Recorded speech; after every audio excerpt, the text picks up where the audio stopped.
As a wannabe filmmaker, I've always looked at drama as the hardest genre to direct because, drama is pure drama. Pure drama is just so damn hard to direct because there are no monsters, no, out of this world kind of thingies and that makes the audience go, wow, this is so amazing and whatever. And so that's why I think a genre that is like pure drama is just like amazing and is very hard to direct because like it's just story of people just talking. How do you make that thingy interesting? How do you make the audience watch, And so this is Fake Film Critic, and I am speaking again to you to talk about Better Call Saul. Actually, I'm still in season 1 of the show, and I'm planning on watching more soon. But right now, I have my thoughts, and I'm gonna share it with you because today is, today is me should post day, meaning that I post every other day and that I have a schedule so that I don't forget that I have whatever, that doesn't matter. Anyway, this Better Call Saul is Saul. Better Call Saul is a great movie, and I'm honestly just scared of watching more because I feel like I'm gonna cry because of the character. So basically Better Call Saul is like a prequel to Breaking Bad. Breaking Bad, I haven't really watched Breaking Bad, but I'm sure they're in prison somewhere, and this is the story of one of the prisoner, which is Saul Goodman something. Okay, so Better Call Saul. The first thing that I noticed about it is that they have this really cool cinematography shits. Like, I was just blown away. There were some, because of this weird cinematography thingies, weird in a good way, by the way, I feel kind of scared and anxious by their choices, and I think that's effective.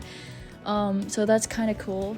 It's just amazing because, with television and all that, they all follow like the same format when it comes to cinematography, like the usual shit.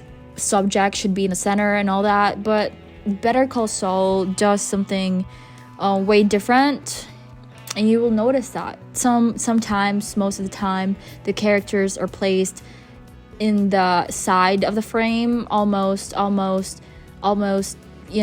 from the frame, and it's just cool. I think it works. So I think Saul is a person we can all relate to in a way. I think Saul is a projection of our fears in a way. We have many fears. This is just my season 1 episode 8, I think, of watching this, but I feel like that's like kind of direction. Maybe this will change soon. Maybe my ideas will change soon, but yeah, I think Saul is fear. Saul is the fear that we can see. It is a portrayal of the fears we have for our sons or daughters or uncles, and even us. I fear that someday, because I think his character is real and it's human, and really I don't have the energy to be hyper today because I just feel a little bit sad for Saul. I don't know how he ended up in Breaking Bad. He is such a dreamer. He is someone who is trying so hard. Life should repay him for all the things. He has done some very questionable things, some bad things also, but it just makes me human, and I think that's one thing I admire also about the movie. It's like I wrote this on my notebook. I was like, how sorry. How do you write unlikable characters and make them likable? Because that's the way I see Saul. We started watching Saul in this courtroom, and I don't really like him. He complained too much about life, but afterwards I kind of was grabbed by his character. It was like, oh yeah, that's a very human thing to do. What a human thing to do this man is. And so that was just, I was just, wow, I was just really, really, really amazed, you know. This is amazing. So anyway, like I said, I wrote in my notebook, how do you write unlikable characters and make them likable? Like, as if the things they do, even the wrong ones, feel human, feel real, and feel like we can understand them. Like, you know, it's just so beautiful how they've written the character. It's like you can understand why one would do that, you know. I think that's a very hard thing to do, but they're nailing it. Okay, so what else have I written?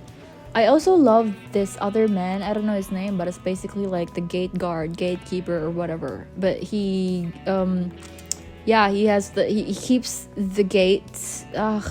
If you watch it, you will know. But I love that this old man has like really empty looking eyes, and it's just, I feel like he isn't acting anymore. It feels so real, man. It feels so real, and I love his character. Like, I love the direction. I love how empty he feels, but at the same time, I love how much he loves his son. He grieves. He is a very amazing another amazing character that I think he also ended up in Breaking Bad. I'm not sure, but I feel like he also did, because I feel like his face is familiar. It must be in Breaking Bad. I don't know. But I am so convinced by his empty looking eyes that I can't ever see him happy in another life. I don't know. It's just so weird. So yeah. It's just amazing. There's something about this film that feels real. But then again, I'm still in season 1, episode something 8. And so I now have to watch more, you know? So now I have to go. Thank you for listening. This has been 7 minutes of your life wasted. But if you feel like it wasn't wasted at all, go watch the Better Call Saul and subscribe to me because I'm broke.